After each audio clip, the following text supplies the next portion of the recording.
একজন দর্শকের ফোন নিয়ে আসি, আপনার কাছে আসবো। দর্শক অপেক্ষা করছেন। দর্শক কোথা থেকে বলছেন, নাম বলে প্রশ্ন করুন।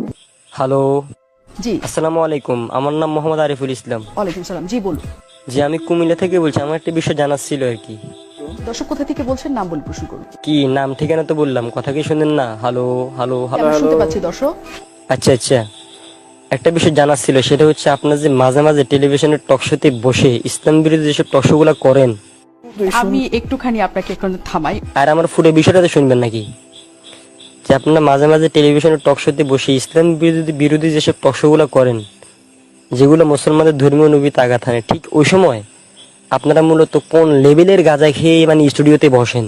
কি আনলিমিটেড গাঁজা খান, মেয়াদ উত্তীর্ণ গাঁজা, না কোনো এই গাঁজাগুলো কি ভিন্ন কোনো দেশ থেকে আমদানি করেন? এটা একটু স্পষ্ট করলে জাতীয় উপকৃত হবে, গাঁজাখোররাও ফিনিক নেওয়ার জন্য ভালো গাঁজার সন্ধান পাবে। পাশাপাশি ধর্মপ্রাণ মুসলিম তাওহীদের জনতা আপনাদের এই বিভ্রান্তিকর টকশো থেকে বিরত থাকবে।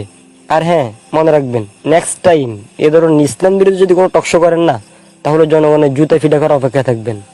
অনেক ধন্যবাদ। এমন সময় আপনার ফোনটা পেলাম, নিশ্চয়ই আমরা অনেক তর্ক করতে পারতাম এটা নিয়ে। আমরা একটা ছোট্ট বিরতির পর তাদের কাছে